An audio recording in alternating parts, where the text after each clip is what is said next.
Hello everyone. Welcome to day 4 of my 7 days of chakras. This is all about moving through the different energy centers within us. And today we're focusing on our precious little heart, Anahata chakra, heart energy center. So we're going to be moving through a bit of a meditation, some breathing, some visualization, a bit of philosophy, a bit of everything, just so that you really get the feel for what this is. So let's get into a comfortable seated position. Just close your eyes and just take a moment for yourself to slow it all down. Connecting in with your breath. Watch how it moves through your body. And placing your hands on top of your chest. It doesn't matter which hand goes first, as long as you're just really pressing your thumb, your fingers, and the palm of the hand into the front of the body, on top of your heart. And just ask yourself how it feels in this area right now. Do you notice any sense of anger, pain, resentment, fear, or a sense of love, openness, joy? There's no wrong or right answer here. Can you notice what the temperature is like on this part of the body? Does it feel hot? Or does it feel neutral?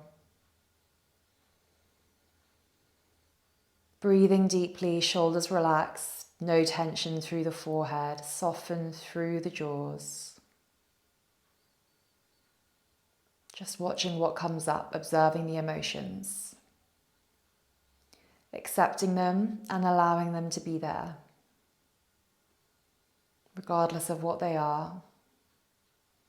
We're going to try not to label our emotions as good or bad, because that often leads to the suppression of the emotions that we classify as being bad.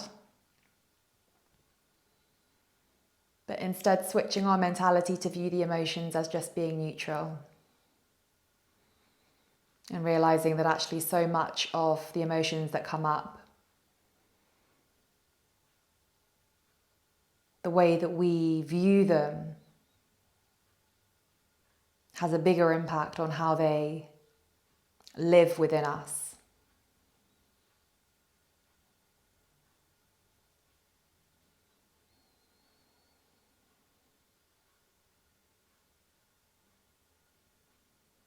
Seeing if you can slow down your breath. Press the hands a little bit more firmly into your heart area.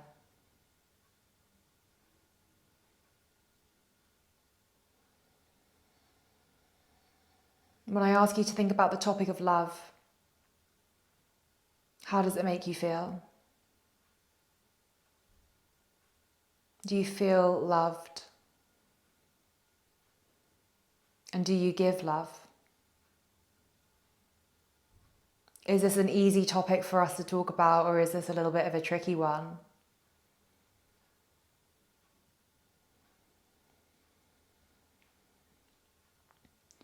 Just notice if you are putting your thought patterns around your love life onto those responses. So you might be thinking, no, I'm really bad at this because X, Y, Z. Or my love life is doomed because X, Y, Z. So just be aware if you kind of have this story that you always tell yourself whenever this topic comes up. And again, it's okay if you do, but just realizing and just being aware, because if you do, every time that the topic comes up, if you're telling yourself the same story, then eventually you start to believe it.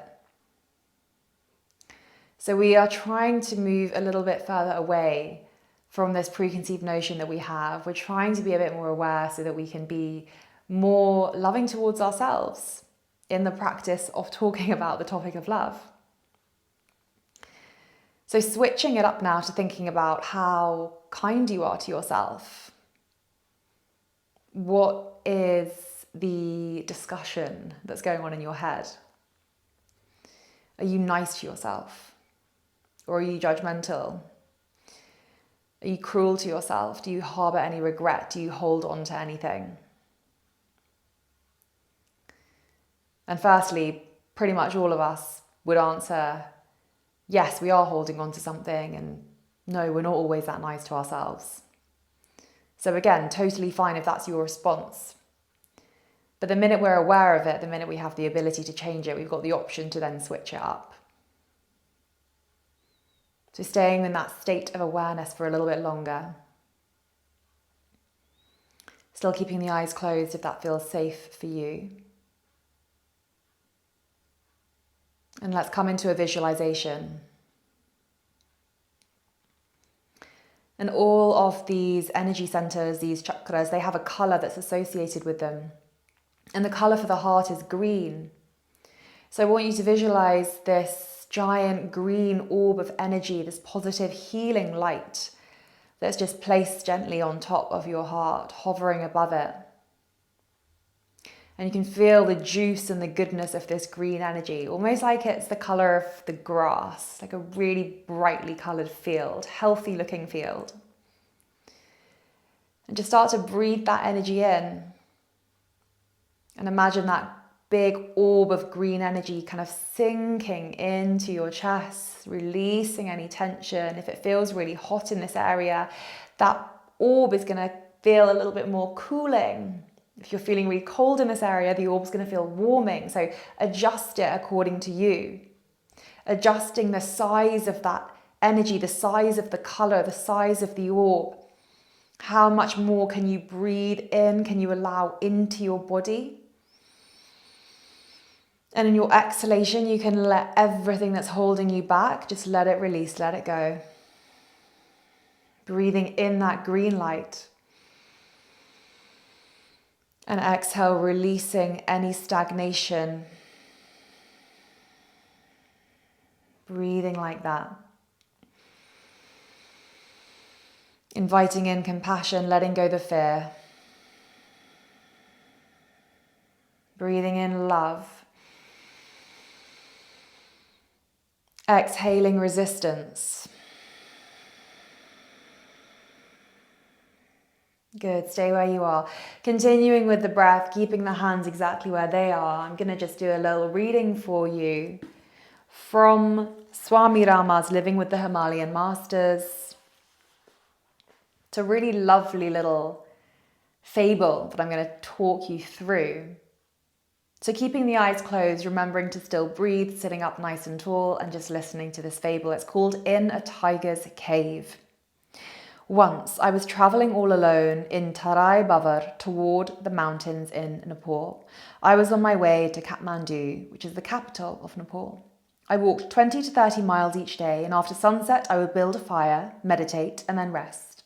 I would begin walking again at 4 o'clock the next morning and walk until 10 o'clock. Then I would sit near water under a tree through the middle part of the day and travel again from 3:30 until 7 in the evening. I walked in my bare feet, carrying a blanket, a tiger skin, and a pot of water. At about 6 o'clock one evening, I became tired and decided to take a short nap in a cave which was about 2 miles from the nearest road. I spread my blanket on the floor of the small cave because it was a little damp. As soon as I lay down and closed my eyes, I was pounced on by 3 little tiger cubs who made gentle little cries and pawed at my body. They were hungry and thought that I was their mother. They must have been only 12 to 15 days old. For a few minutes, I lay there petting them. When I sat up, there was their mother standing at the entrance to the cave. First, I feared that she would rush in and attack me. But then a strong feeling came from within. I thought, I have no intention to hurt these cubs. If she leaves the entrance of the cave, I will go out. I picked up my blanket and pot of water. The mother tiger backed off from the entrance and I went out. When I had gone about 15 yards from the entrance, the mother tiger calmly went in to join her babies. Such experiences help one to control fear and give a glimpse of the unity that lies between animals and human beings. Animals can easily smell violence and fear. Then they become ferociously defensive. But when animals become friendly, they can be very protective and help human beings. One human being may desert another in danger, but animals rarely do so. The sense of self-preservation is of course very strong in all creatures, but animals are more dedicated lovers than human beings. While relationships between people are full of conditions, animals' love is unconditional. Humans build walls around ourselves, and we lose touch with our own inner being and then with others. If the instinctive sensitivity for our relation to others is regained, we can become self-realized without much effort. So for the first part of that tale, you probably were thinking, how is this relating to my heart energy center? It's a tale about animals, it's a tale about instinct, and it ends talking about how we build up the walls around us to protect ourselves. How about if we were to break those walls down? Could we then invite more love into our life? Could we be more loving to others? So take some time to think about that. Do you have a wall up? Do you have your guard up? And why is it there? Is it from fear? And could we instead shift that fear into being a love? Even if you're scared of being hurt. Can we let that go? Can we trust? Just start to release the hands down. Rest them on top of your knees or your thighs, palms facing up, keeping the eyes closed if you can, if you did have them shut. And ask yourself how you're feeling today. How you're feeling right now. If anything has shifted for you, if this has made you think differently, just take your time. And when you're ready, you can open your eyes. Welcome yourself back to the room. Take a moment after this, as always, to be reflective, to not rush off and get on with the rest of your day, but actually sit down, if you've got a journal, if you've got a notepad and a pen, to make some notes of what has come up for you. It doesn't have to be full sentences. It could just be a few bullet points of how this has made you feel, or of certain topics that this has raised for you, that you know, okay, this has come up. Maybe it was always bubbling under. Maybe it was something that I needed to deal with that I've been pushing off to one side. Sometimes meditation and a session like this can invoke that. And that's a good thing because it comes to the surface like it was always supposed to at some point. So have a little think, drink lots of water, and come back to this class whenever you feel you need to. Tomorrow is day 5 and we are going into the throat, Vishuddhi chakra, really, really important one about expressing yourselves freely, being able to communicate and have that freedom of speech, which so many of us feel oppressed that we can't really speak our truth. So you're going to learn a bit more about how to do that. And I look forward to seeing you in our next class. Do make sure that you share your feedback with me in the comment section. I'd love to hear how you're getting on with these 7 days, and make sure you're subscribed so that you get a notification when the next class is up, and I'll see you then.